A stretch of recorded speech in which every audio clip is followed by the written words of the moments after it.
안녕하십니까. GS 칼텍스 경영정보화팀 장대기입니다. 감사합니다. 아마 여기 찾아오신 많은 분들께서 그동안 저희 회사가 소위 말하는 디지털 트랜스포메이션, 디지털라이제이션 같은 디지털 변화에 대해서 어떻게 생각을 하고 있는지, 어떤 대응을 하고 있는지 많이 궁금하셨을 것 같습니다. 사실 저희는 2017년도에 경영기획실 산하에 경영정보화팀을 신설하고 디지털 트랜스포메이션의 핵심이라고 할 수 있는 데이터 어널리틱스에 관한 여러 가지 과제들을 수행을 해오고 있습니다. 저는 오늘 이 자리에서 저희가 그동안 해왔던 경험들과 사례를 공유드리고자 합니다. 먼저 사진 하나 보시겠습니다. 저희 여수공장의 야경 사진인데요. 노래로 유명해진 여수 밤바다와 함께 여수의 10경 중 하나로 꼽힙니다. 인근에 있는 이순신 대교도 여수의 또 다른 10경 중 하나인데요. 밤에 이렇게 환하게 켜져 있는 공장의 야경을 보면서 해안도로를 달리는 것도 굉장히 좋은 구경거리가 될 것 같습니다. 저 역시 굉장히 좋아하는 풍경이기도 하고요. 그런데 문득 이렇게 저희의 거대한 공장을 보다 보면은 그런 생각이 듭니다. 만약에 저희 회사가 보유하고 있는 이런 거대한 생산 현장과 영업 현장과 물류 현장이 피할 수 없는 변화에 직면하게 된다면 과연 신속하게 우리가 대응할 수 있을 것인가? 공룡이 생각나기도 합니다. 하지만 저희는 공룡과는 다릅니다. 앉아서 변화를 받아들일 수밖에 없었던 공룡과 다르게 디지털 환경을 변화한다는 것은 저희가 그만큼 활용할 기회가 많다는 것이기도 할 것입니다. 그래서 저희는 데이터 어널리틱스를 중심으로 이 현상을 기회로 잡기 위해 노력을 해왔습니다. 저희 팀이 신설되고 난 이후에 내 외부의 시각은 우려 섞인 시각들이 좀 많았습니다. 2016년도에 보스턴 컨설팅 분석에 따르면 산업별로 디지털라이제이션에 대한 임팩트를 조사했는데 저희가 속한 에너지 업계가 가장 할 것이 없어 보인다. 이걸로 도대체 뭘 할 수 있을 것인가에 대한 의문을 보여주었습니다. 저희 내부의 시각도 다소 다르긴 했지만 결론은 비슷했습니다. 여러분들도 아시다시피 정유 화학 공장들은 굉장히 많은 공정들이 촘촘히 연결되어 있습니다. 연산품입니다. 앞에서의 약간의 비효율성이 발생하더라도 뒤에서는 굉장한 그 비효율로 이어질 수밖에 없습니다. 그렇기 때문에 오래전부터 저희 공장에서는 많은 데이터들을 수집하고 고도의 통계적 알고리즘이 장착된 솔루션들을 도입해 왔습니다. 잘 활용하고 있었습니다. 그렇기 때문에 저희는 이미 데이터 어널리틱스를 잘하고 있다라는 시각이 내부적으로 존재하고 있었습니다.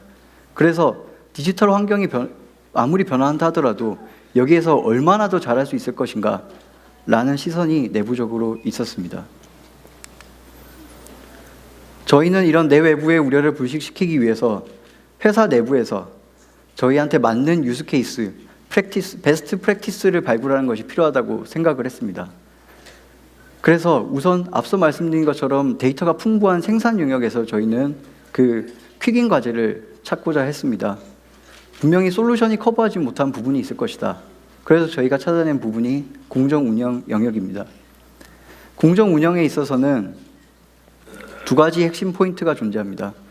이 공정이 효율적으로 돌아가기 위해서 최적점에서 벗어난 이상을 감지하는 부분이 있고, 그리고 이상한 부분에 대해서 최적화되도록 튜닝하는 두 가지의 핵심 포인트가 존재합니다. 저희는 여기에 적극적으로 머신러닝 알고리즘을 잘 활용해 적용을 해보았습니다. 우선 이상이라는 것을 디파인하는 것이 중요할 것입니다. 그동안에 저희가 이상하다고 판단했던 수많은 데이터들을 머신러닝으로 학습을 시켜서 현재의 상태와 비교해서 이상 유무를 판단할 수 있도록 알고리즘을 구성을 했습니다. 그리고 이상한 부분에 대해서 그 최저값을 튜닝을 하는 작업들을 또 머신러닝을 통해서 알고리즘화 하였습니다. 그 과정에서 군집 분석, PSO 같은 머신러닝 알고리즘들을 활용을 했습니다. 그래서 분석 모델이 꽤 잘 나왔습니다. 그런데 저희가 분석 모델을 잘 만들고 나고 보니까 한 가지 문제점이 존재했습니다. 저희가 이상 유무를 판단하고 최적화 포인트를 내리기 위해서는 유관되어 있는 수천 개의 제어 장치와 수만 개의 유관 장치를 함께 보는 것이 필요했습니다.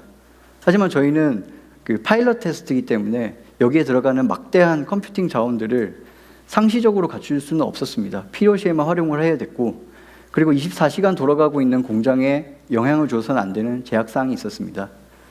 그 시점에 AWS를 선택을 하게 되었는데요. 당시에 저희가 활용할 수 있는 다양한 가격 정책들을 보유하고 있었고, 클라우드 서비스의 대부분이 한국 서울 리전에서도 활용할 수 있도록 제공되어 있었다는 점도 매력적인 포인트였습니다. 그리고 저희가 활용할 수 있는 다양한 데이터 어널리틱스 툴을 보유하고 있으면서도 높은 보안 수준을 갖추고 있는 점, 그래서 저희가 AWS 클라우드를 통해서 시범 과제를 잘 마무리하게 됐습니다.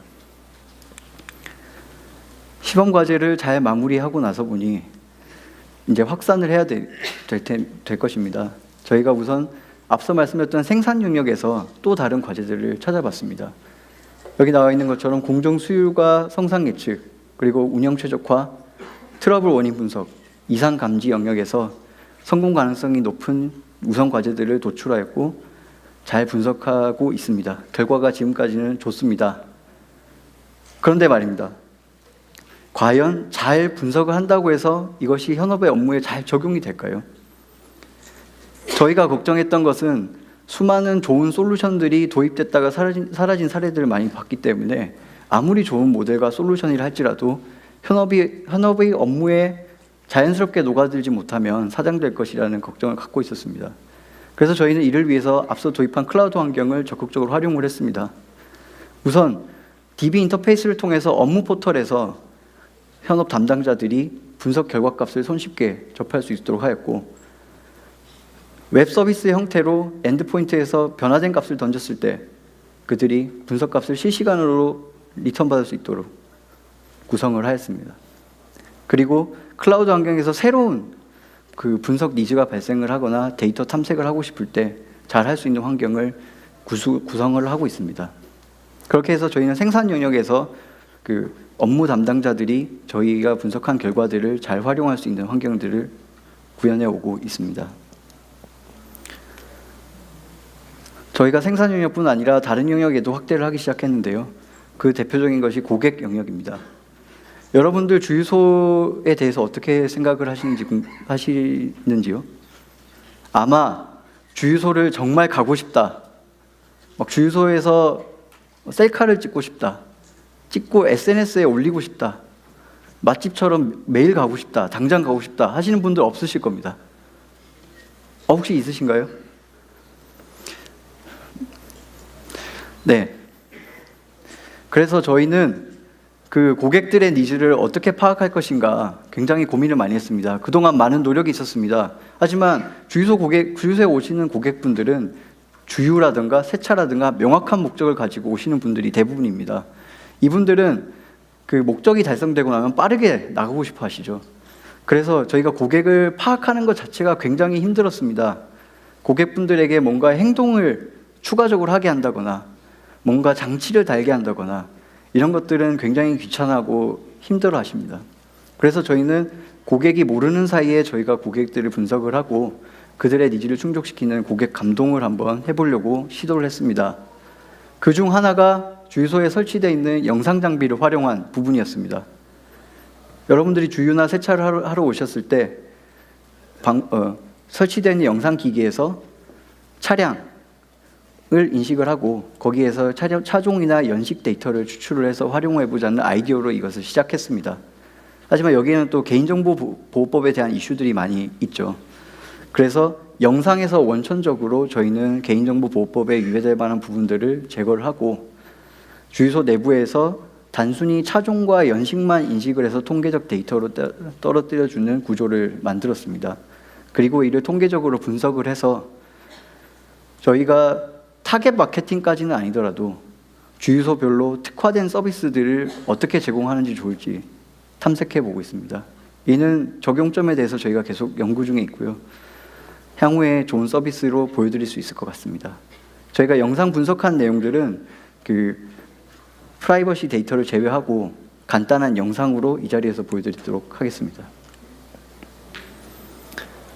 우선 저희가 그 화면 앞단의 밑에 단에는 세차를 하고 나오는 고객들이고 그 윗부분은 주유하시는 고객들인데 카메라 한 대로 주유와 세차 고객들을 파악해내는 영상입니다.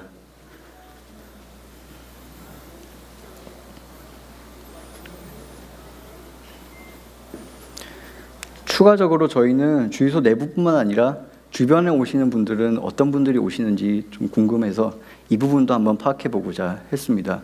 여기에 보시면 짧은 영상인데 저기 지금 맨 뒤에서 오고 있는 지나가는 차량들도 인식되는 것을 보실 수 있습니다.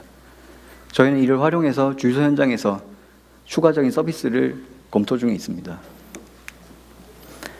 주유소 내부뿐만 아니라 주유소를 방문하시는 고객들이 주유소 밖에서 어떤 행동을 하는지 파악하는 것도 중요할 것입니다. 그래서 저희는 주유소에 관련된 교통량 데이터와 외부 데이터들을 결합을 해서 과연 저희의 고객들이 주유소 밖에서는 어떤 행동 패턴을 보이시는지 한번 파악해 보려고 노력을 했습니다. 그 예시 중 하나가 경쟁 주유소를 파악하는 것입니다. 그동안에 저희 업계에서는 저희 주유소 근처에 있는 물리적으로 가까운 주유소들을 경쟁 주유소로 인식을 하고 그에 대한 운영 전략들을 만들어 왔습니다. 하지만 저희가 고객들의 행동 패턴을 보니 저희 주유소를 방문했던 고객들이 다른 주유소로 방문하는 교차 분석을 통해서 생각보다 경쟁 지도가 넓다는 것을 파악할 수가 있었습니다. 이를 통해서 저희는 단순히 저희가 경쟁사 고객을 뺏어오겠다 이런 개념이 아니라 분명히 저희 주유소를 자주 방문하시는 고객분들이 어떠한 불편함을 느끼고 다른 주유소로 갔을 텐데 그 포인트가 무엇인지 파악해내는 하나의 클루로 활용하고자 합니다. 그리고 추가적으로 저희 주유소를 방문하시는 분들이 과연 어디에서 오시는가, 그들의 생활 반경에 대해서도 한번 파악을 해보았습니다. 이 역시 저희가 구체적인 서비스 반영은 조금 시간이 걸릴 것 같습니다. 거기에 대해서는 저희도 내부적으로 연구 중에 있습니다. 저희 회사의 여러 영역 중에서 또 생산만큼 중요한 영역이 바로 시장을 감지하고 리스크 매니지먼트를 하는 영역일 것입니다. 여러분들께서는 신문기사를 통해서 유가나 제품가의 변화에 따라서 저희 손익이 많이 흔들리고 있다는 것을 많이 접해 보셨을 겁니다. 회사에 있어서도 굉장히 초미의 관심사고 이런 제품 시장 가격에 대해서 방향성을 예측을 하고 그에 대한 판단을 통해서 저희 대부분의 판구매와 해칭 전략들이 나오게 됩니다. 이런 리스크 매니지먼트 업무 영역 담당자들의 고민들은 예전과 다르게 굉장히 시장이 급변하고 있다는 점입니다. 많은 이벤트들이 나오고 있고 다양한 변수들이 산출되고 있습니다. 이 변수들이 얼마나 영향력을 미치는지 또 변수 간의 영향력이 얼마나 될 것인지에 대해서 판단을 내리기 어려워졌습니다. 물론 시장을 굉장히 오랜 시간 지켜본 숙련된 담당자분들은 그래도 괜찮은 예측값을 내시기도 합니다만 이는 담당자의 숙련도에 따라서 많이 바뀌는 부분입니다. 그래서 저희는 내부적으로도 판단의 근거가 될 수 있는 로직이 필요하다라는 의견들이 많았습니다. 때마침 AWS에서 최근에 아마존 포캐스트라고 하는 아마존사에서 활용하는 예측 모듈을 배포를 시작했는데 아직 정식으로 출시된 건 아니라서 저희가 AWS사의 도움을 받아서 프리뷰 형태로 파일럿 테스트를 한번 진행해 봤습니다. 지금 예시로 나와 있는 그래프는 저희가 판매하고 있는 석유화학 제품의 한 종류입니다. 기존에 저희가 예측을 할 때는 물론 저희도 여기 앉아 계신 많은 분들처럼 시장값을 정확하게 예측하는 것은 불가능하다는 것을 알고 있습니다. 그래서 기존에도 저희가 이 정도 범위 내에서 시장 가격이 움직일 것이다 라는 정도로 방향성 예측만 하고 있었습니다.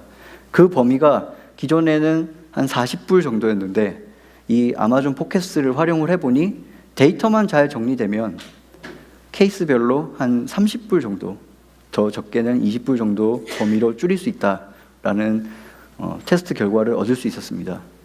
예측의 정확도뿐만 아니라 저희가 어떤 시장에 대한 판단을 내리기 위해서는 그 현상에 대한 설명도 필요할 겁니다.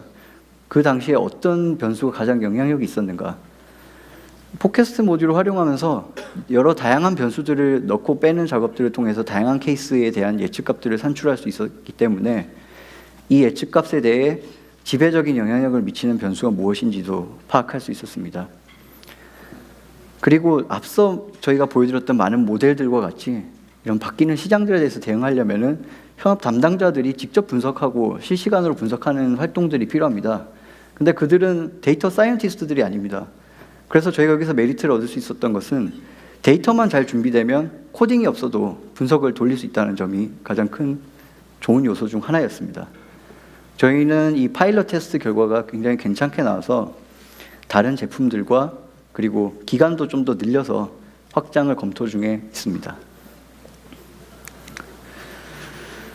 앞서 공유드렸던 저희의 사례들은 이러한 AWS의 서비스들을 활용하고 있습니다. 기존에 여러분들도 잘 아시는 AWS의 대표적인 그 서비스인 S3를 저희 공장 데이터를 그쪽에 올려서 분석을 해보려고 했는데 다소 좀 어려움을 많이 겪었습니다. 그래서 처음에는 저희는 그 정형화된 데이터를 다루는 데 특화된 오로라 DB로 시작을 했습니다. 오로라 DB를 통해서 확장도 편리하고 퍼포먼스도 괜찮아서 분석 과제들을 수행을 해보고 있었고, 최근에 다른 데이터들을 많이 저희가 수집하고 분석을 하고 있기 때문에 S3를 전면적으로 도입하는 것을 검토하고 있습니다. 거기에 저희는 다양한 분석 솔루션들을 또 활용을 하고 있거든요. 세스와 같은 저희가 전통적으로 많이 알려진 분석 툴도 이용을 하고 있었고, 최근에는 오픈소스, R과 같은 오픈소스도 활용을 하고자 합니다. 그리고 현업 담당자들도 좀 더 쉽게 사용할 수 있게 그 다양한 손쉽게 분석할 수 있는 데이터 애널리틱스 툴들도 검토하고 있고, 세이지 메이커도 저희가 사용할 검토 중인 솔루션 중 하나입니다. 저희가 공유드릴 사례는 여기까지인 것 같습니다. 데이터 디지털라이제이션, 디지털 트랜스포메이션에 대응한다는 것은 여러분도 잘 알다시피 진화와 같은 것 같습니다. 진화를 하기 위해서는 변화에 대한 속도와 그리고 방향이 중요할 것입니다. 저희가 그동안 방향을 찾는 데 꽤 오랜 시간을 들여왔습니다. 공룡이 잔걸음을 하면서 이 방향이 맞는지 걸어왔습니다. 이제 저희는 맞는 방향이라고 확신을 하고 가속화하려고 합니다. 가속화하는 과정에서 저희가 오늘 공유드린 사례들보다 더 많은 사례들과 베스트 프랙티스를 공유할 수 있는 시간이 올 것이라고 생각을 합니다. 이 행사를 주최한 AWS나 아마존처럼 선도 기업들에 비하면은 저희는 아마 그냥 덩치 큰 아기 정도의 수준이라고 봐도 무방할 것 같습니다. 오늘 오신 많은 분들과 그리고 관심 가진 분들께서는 저희 슈퍼베이비가 앞으로 어떻게 걸어나갈 것인지 많은 관심과 격려를 부탁드리겠습니다. 감사합니다.